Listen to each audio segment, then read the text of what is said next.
حين عم ضياه أن يضل الحقود عنه عماه والمحيط العظيم ماذا عليه من سفيه إذا السفيه حضرت عمر رضی اللہ تعالی عنہ کا زمانہ ہے جب یروشلم فتح ہوا. حضرت ابو عبیدہ بن جراح رضی اللہ تعالی عنہ حضرت عمر کو دعوت دیتے ہیں کہ آپ مدینے سے چلیں اور یروشلم میں پہنچیں. حضرت عمر مدینے سے چلتے ہیں. کتنا بڑا قافلہ لے کر کے, کتنا پروٹوکول ہے. حضرت عمر اکیلے اور ساتھ ایک غلام اور اونٹ بھی ایک, باری باری سوار ہوتے ہیں. کبھی غلام سوار ہوتا ہے, کبھی عمر سوار ہوتے ہیں. حکمران تو وہ تھے لوگوں کی دہلیز پہ امن دینے والے, لوگوں کی چوکھٹ پہ جو ہیں وہ نور بانٹنے والے. آج کے حکمرانوں نے تمہیں رمضان المبارک کے اندر لوڈ شیڈنگ کا پیکج دیا ہے اور آج بچے بھی تڑپ رہے ہیں اور جوان بھی سسک رہے ہیں, اور ماہ سیام میں جن اذیتوں میں قوم کو مبتلا کر دیا ہے وہ کسی سے مخفی نہیں ہے. اور تمہیں میں حضرت عمر کی کہانی سناؤں. حضرت عمر دن کو تخت حکومت پہ بیٹھتے تھے اور ان کا تخت کو سونے زبرجد کا نہیں تھا, مسجد نبوی کی چٹائی تھی, اور سارا دن وہاں بیٹھ کے لوگوں کی باتیں سنتے. اور جب رات کے اندھیرے گہرے ہوتے عمر بھیس بدل کے مدینے کی گلیوں کا گشت کرتے. کہا تمہارے گھر سے دھواں نکل رہا ہے اور بچے رو رہے ہیں, ان کو کھانا کیوں نہیں دیتی؟ کہنے لگی عمر کی جان کو رو رہی ہوں. عمر کے پاؤں تلے سے زمین نکل گئی. کہا کیا ہوا؟ کہا 3 دن سے ہمارے ہاں کھانے کے لیے کچھ نہیں ہے. روزانہ بچے روتے ہیں اور میں ہنڈیا کے اندر پتھر ڈال کر کے نیچے سے آگ ڈالتی رہتی ہوں کہ بچے انتظار کر کر کے سو جائیں گے. کم وقت سو بھی نہیں رہے اور وہ پتھر پکیں گے بھی کیا, اور میں عمر کی جان کو رو رہی ہوں. حضرت عمر کا کلیجہ دہلنے لگا.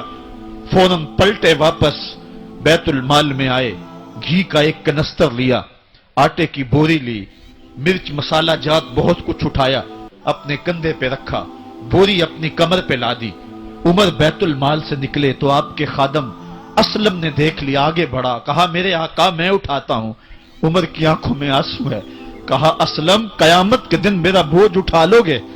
کہا قیامت کے دن تو اپنا اپنا بوجھ اٹھانا پڑے گا. کہا عمر کو آج اپنا ہی اٹھانے دو. حضرت عمر وہ گھی کا کنستر اور وہ آٹے کی بوری سر پہ اٹھائے ہیں اور اس خاتون کے گھر جاتے ہیں اور دستک دیتے ہیں. وہ جب دیکھتی ہے اس کی جان میں جان آ جاتی ہے. کہا جلدی جلدی آٹا گوندو, اور عمر سبزی کاٹنے لگ جاتے ہیں. حضرت عمر رضی اللہ تعالی عنہ سبزی تیار کر دیتے, ادھر آٹا گوند جاتا ہے اور پھر اوپر چولہا رکھا جاتا ہے, چولہے کے اندر آگ رکھی جاتی ہے, وہ کھانا پکانے لگتی ہے, آگ بجھتی ہے. تاریخ نے لکھا ہے آگ بجھنے لگتی ہے, عمر جھک کر کے پھونکے مارتا ہے. عمر جھک جھک کے پھونکے مارتا ہے. کھانا پک گیا اور بچوں کے سامنے کھانا رکھ دیا, بچے کھا رہے ہیں. اب بچے رو رو کے نڈال ہو چکے تھے. حضرت عمر اپنے ہاتھوں کو اور اپنے گھٹنوں کو اور اپنے پاؤں کو زمین پہ لگا کے, جس طرح بکری کا بچہ چلتا ہے, ویڑے کے اندر کبھی ادھر چلتے ہیں کبھی ادھر چلتے ہیں, تاکہ بچے مجھے دیکھ کے خوش ہوں اور دل میں کہتے عمر جتنا رلایا ہے اب اتنا ہنسانا بھی پڑے گا. تو کبھی عمر امیر المومنین, یہ میں کسی آج کے جو ہے وہ لوگوں کے ووٹوں پہ منتخب ہونے والے حکمران کی کہانی نہیں سنا رہا, میں اس عمر کی کہانی سنا رہا ہوں جو 23 لاکھ مربع میل کا حکمران ہے, آدھی دنیا کا بادشاہ ہے.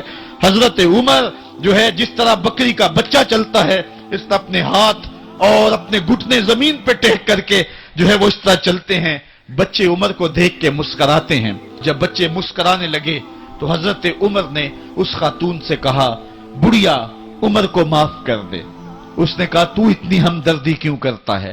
کہا عمر بیچارہ بڑا پھنسا ہوا ہے, فکر ہے اس کو یرموک و فسطاط و حلوان کی, جب فتح ہے مصر تو تیاری ہے ایران کی.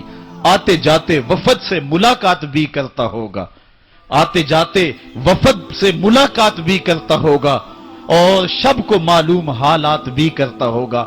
کانٹوں میں الجھی ہوئی بیچارے کی جان ہے, نیند اس کو بھی آتی ہے, آخر وہ انسان ہے. میری بہن عمر کو معاف کر دے.